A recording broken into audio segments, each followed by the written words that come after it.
David Cooper, who's a senior project manager at SL Ross Environmental Research Limited, based in Ottawa, Canada.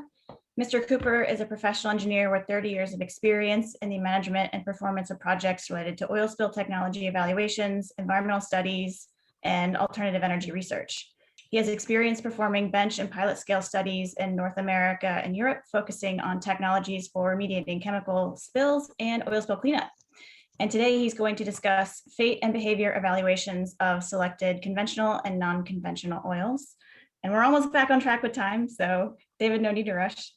And whenever you're ready, your slides are up. Looks good. Thank you, Lindsay. Good morning or good afternoon, depending on where you are situated today. I'll just dive right into it then. The primary objectives for this project were developed based on research that had been and the studies that had been done previously.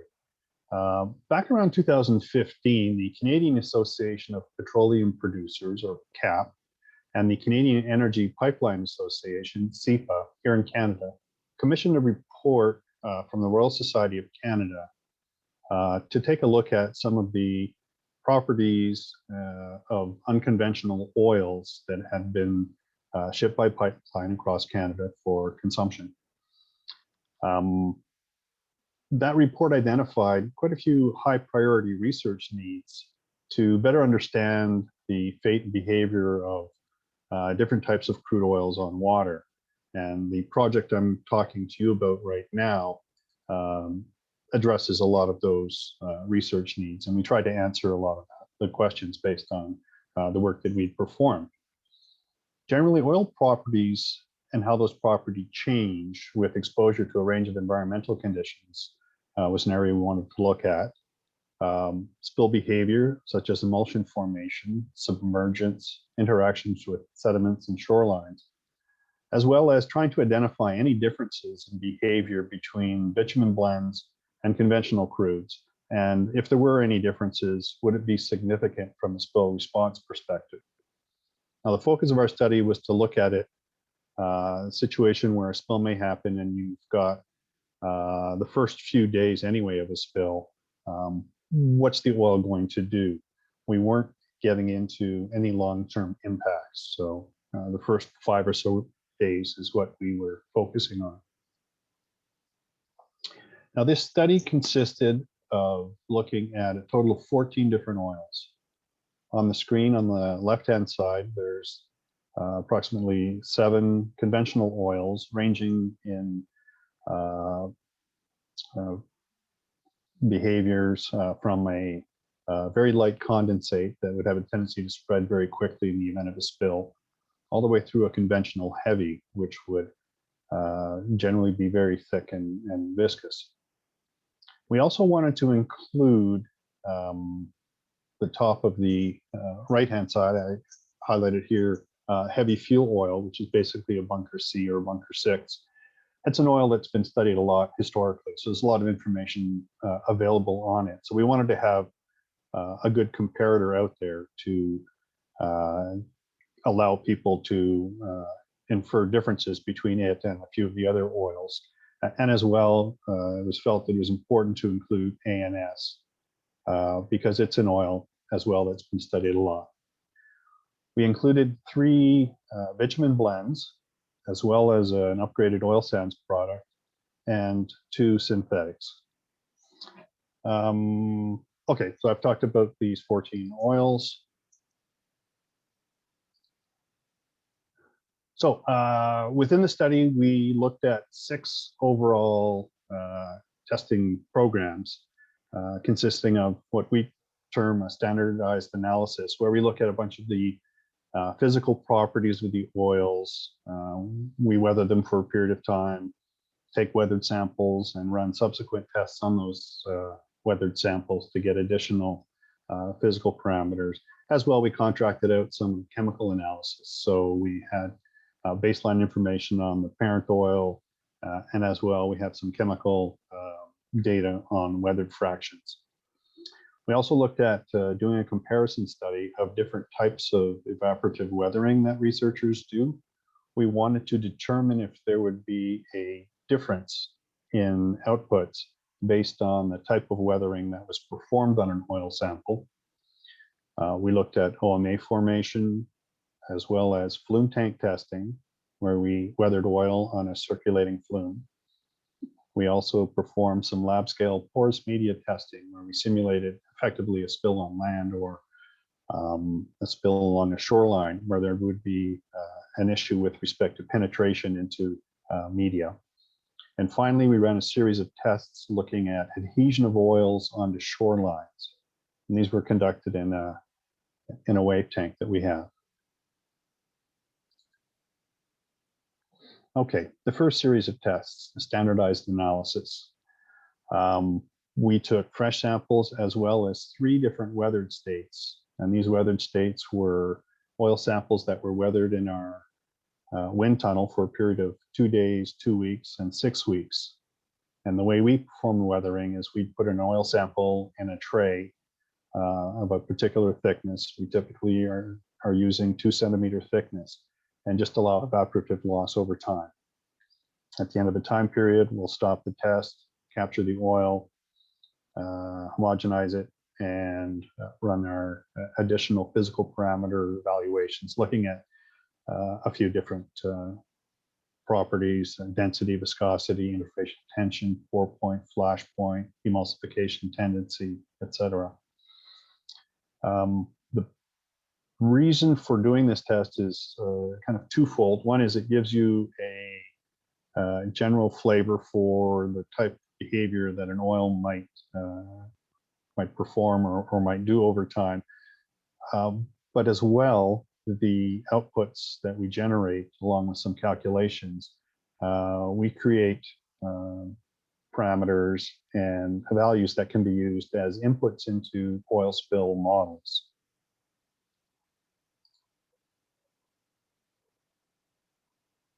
Are you still seeing the screen, the slides? Yes, I Okay. just switched to the graph. Okay, I'm sorry. I've got too many screens running here, and something changes on one of my screens that I wasn't expecting. So I wanted to show some outputs of the oil weathering, just to give people, again, a bit of a flavor for the type of behavior that one might expect, where you've got a lot of evaporative losses happening at the very beginning of a spill, and the losses due to evaporation really slow down over time. On the chart in front of you are all the oils that were studied within our program. The blue bars are 2 days of weathering. The orange represent 2 weeks of weathering, and the gray represents 6 weeks of weathering. So you can really see diminishing returns with respect to evaporative losses.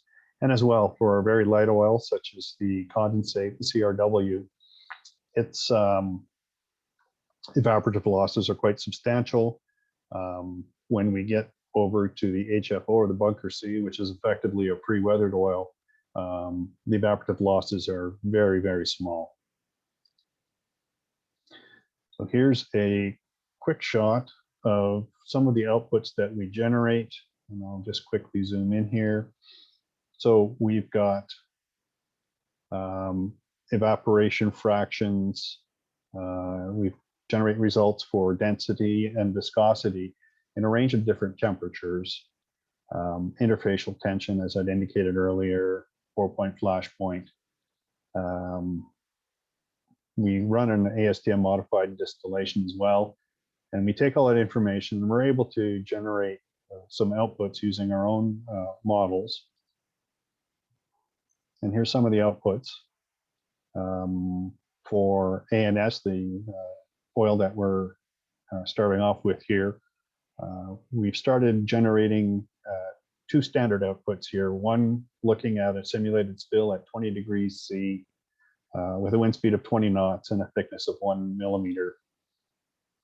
And a second line looking at a water temperature of 5 degrees, a wind speed of 5 knots, and a thickness of 1 millimeter.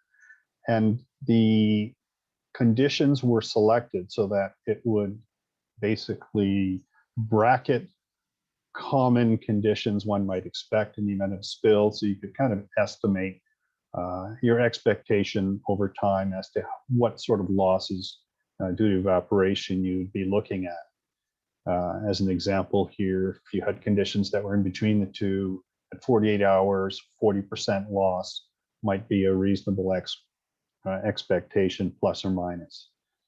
What good does that do you? Well, part of the information we're also generating, where we will look at the physical properties of the different fractions, and we're able to incorporate that into modeling, so that at in this instance, I'll use the example of the 40% volumetric loss, you would expect the density of the oil, if it's under conditions indicated on the legend at the right. If you were at 15 degrees C,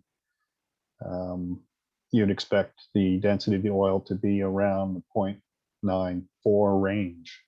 So this gives you an opportunity at the onset to have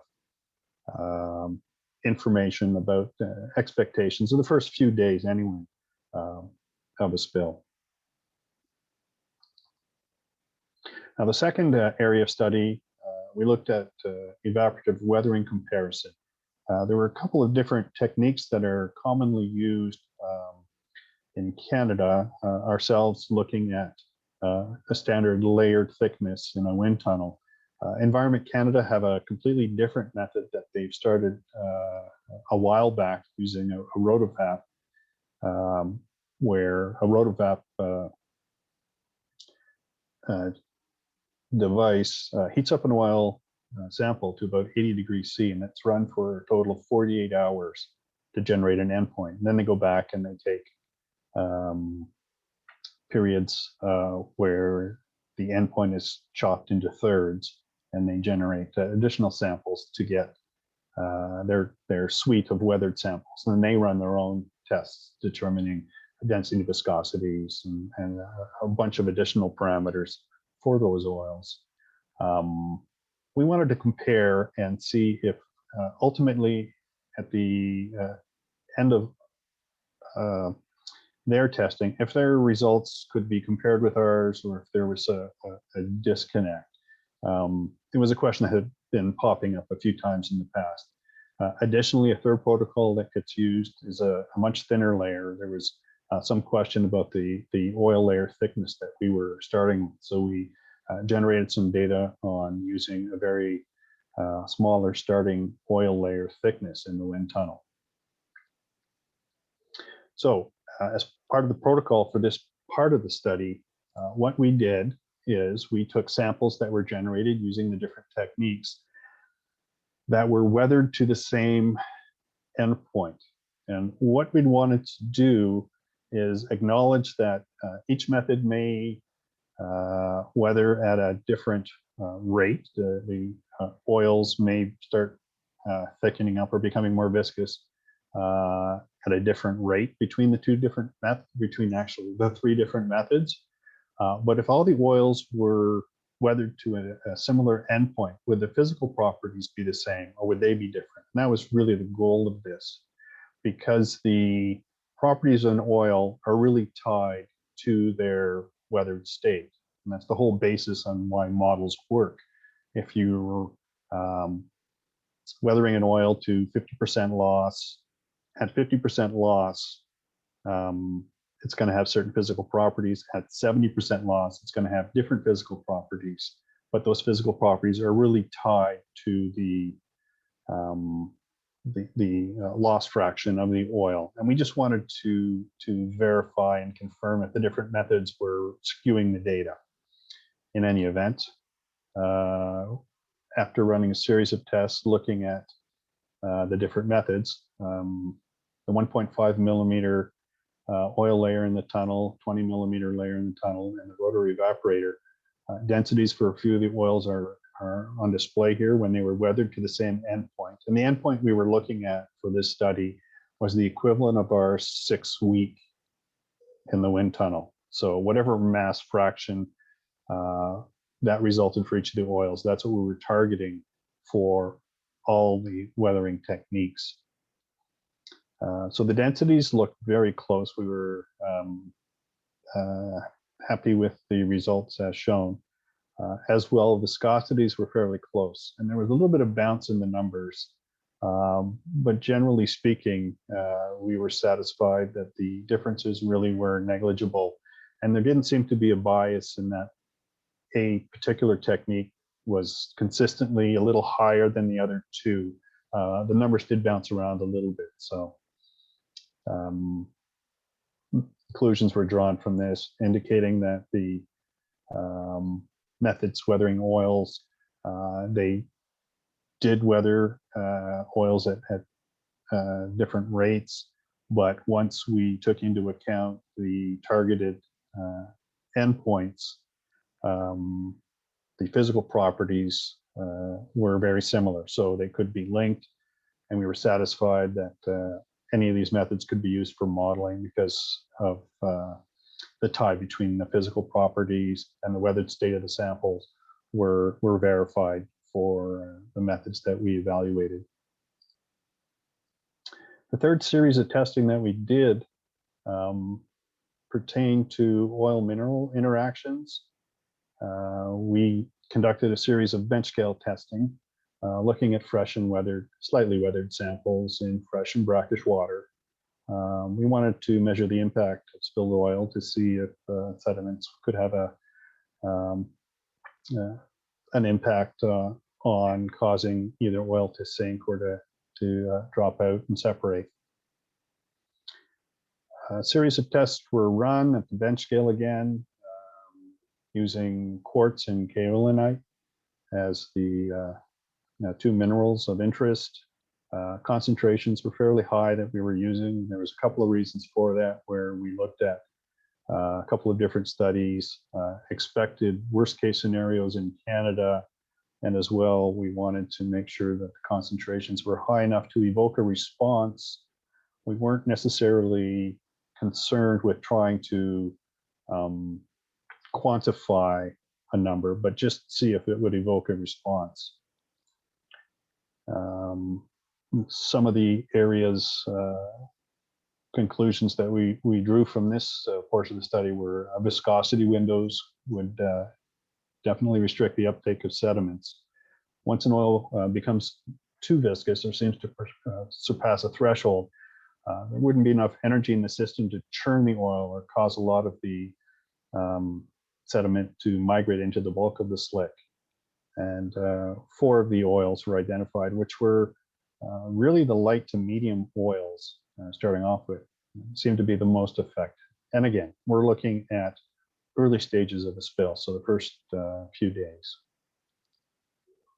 The next series of tests we performed involved a flume tank where oil samples were weathered and circulated in a flume. It's about 4 meters wide here in the picture and 2 meters across. The channel is about half a meter wide. Typically, a 5-liter sample is introduced to the flume. It gets circulated over a period of typically around 5 days, which is a time period that we found historically where the differences from one day to the next really starts to be minimal. So we typically key that as an endpoint. We're looking at a couple of different temperatures, a couple of different salinities, different sediment loads for some of the runs, measuring oil and water content of samples, oil viscosity or sample viscosity, as well as sample densities. With the 14 oils, we ended up running a total of 57 tests. And I just wanted to, quickly show here if it'll show up. This is a portion of the flume tank where we have a little waterfall, and you can see the influence of the waterfall happening on the oil slick as it starts its run.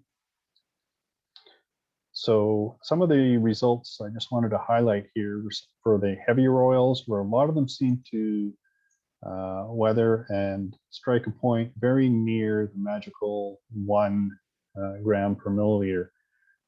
One of the interesting things that we noted in our study is that some of the oils did surpass 1, but remained floating. And we were kind of puzzled initially as to why this was happening, but quickly discovered that some of the oil mats had air bubbles trapped within them, which allowed the bulk density to remain slightly below 1.0. So we had in our study very little incidences where we had submergence. There were a couple, and they're highlighted in the report, but less than I had originally thought there would be. Viscosities for the heavier oils, of course, were what you might expect, where some of the oils quickly reached viscosities that were quite high, in the hundreds of thousands of centipoise. A lot were at least into the tens to 70,000, 80,000 centipoise range, which would be challenging for some pieces of equipment. I'm going to skip past this and just quickly talk to you about the porous media testing, where we looked at penetration results from simulated spills of oil into some sample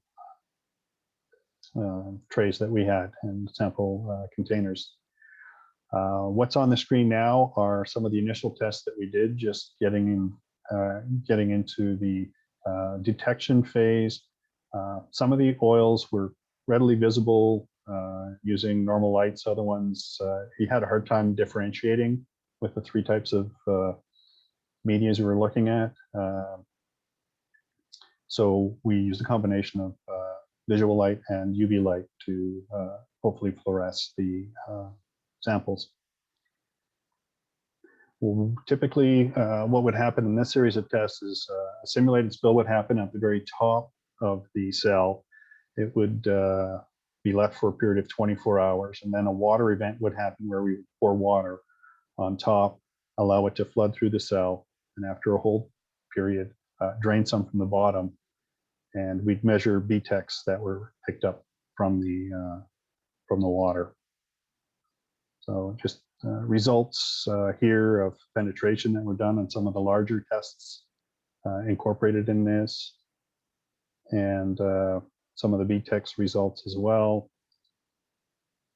One of the key factors, no big surprise here, penetration depth, was the oil viscosity. Light oils penetrated further. We used a couple of different media types, sand and an artificial soil, and found that the media type had a big impact on absorption or binding of some of the compounds that we were analyzing. And this would be useful to know if you were tracking certain compounds downstream from a spill and wanted to know if there was contamination in the ground. The final area, shoreline adhesion, is a series of tests that we ran using a wave tank that we've got, which is about 11 meters long, 1.2 meters wide, 1.2 meters deep. We'd come up with a protocol that looked at impacting a stained beach area over, I believe it was 600 kind of breaking waves over a period of time. And then the beach would be given the opportunity for basically a multi-hour rest, and then the whole process would be repeated. And here's some pictures here. Vertically, the start would be at the top. At the end of 600 initial waves would be the second picture, the start of the second phase, which basically is just a dried portion of the beach. And we'd hit it with a bunch of waves, another 600 waves, and the end result is at the bottom. What we were doing here at the end is we were taking a look at, are the beach sections self-washing from these waves? If not, or if the oil was simply being buried, we were also at the end of a test excavating the complete beach area and determining oil concentration that was remaining and whether or not there was movement of oil, because sometimes the wave energy was enough to start moving the smaller pebbles around. And we wanted to see if the oil was being pushed up onto the beach or if it was draining back down to the lower portion of the beach after the testing. So all these results are included in the final report for this study as well. David, sorry to interrupt. We're out of time. So if you could just please give concluding remarks, we'll have time for one question. Sure. All of this testing went into the development of summary fact sheets for spill responders with the hope that they would be useful in the event of a spill, would be pre-produced and available as a handout of 3 pages. First page would quickly show you what to expect, some of the oil properties, emulsification potential, interaction with sediments, as well as some of the results from our flume tank tests to give you an inkling as to how the oil would change over time with respect to density as well as viscosity. So outputs from our study were a rather substantial data report that's somewhere in the neighborhood of 500 pages for the data geeks out there. There's an abbreviated summary report that's 50 pages. The main technical report I just talked about, over 500 pages. And as well, these fact sheets are at the back in an appendix of the main technical report, useful for spill responders to hopefully give them a leg up on what to expect from any one of these oils that we've studied. Reports are available, will be available on our website, are currently available on the crudemonitor.ca website under the tools directory. And that's it for my presentation. Great, thank you. Yeah, consistent data is going to be really helpful for all of us to figure out what's going to be going on in the field. So Jenna, one question, please. Yeah, this is from Bill Adams. Did you conduct any tests involving the activity of microorganisms on the oil type studied during their weathering that could assist in bioremediation cleanup? For this part of the study, no, we did not. That's a question that came up as we were wrapping up most of our testing. Due to the short duration of the test runs, it wasn't something that we thought at the onset would be something that we could get accomplished in the short period of time. Again, our flume tank weatherings were very short in duration, relatively speaking. We're talking a couple of days. And in order to study the bio aspect, it was felt that that might be something that we'd look at in the future as a series of much longer tests where we want to look at how things develop over a longer period of time. Great, thanks, David, and thanks so much for the presentation.